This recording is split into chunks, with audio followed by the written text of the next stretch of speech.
Types of axles. Axles are central shafts supporting wheels, categorized primarily as front, rear, and stub axles, with key functional types being live.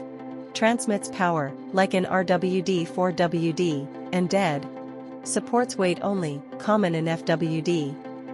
Rear axles have subtypes like full floating, semi-floating, etc. based on load handling, while stub axles, Elliott, Lemoyne, facilitate steering.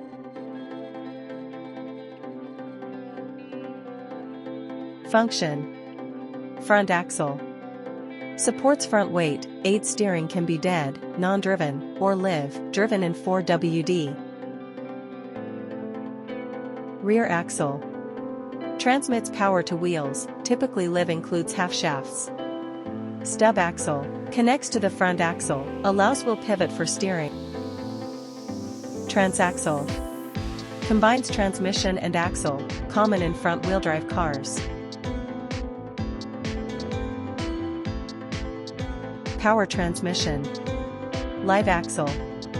Rotates with wheels, transmits torque, power, to them, robust for heavy loads. Dead axle. Fixed, non-rotating, only supports weight, trailer axles, some front axles.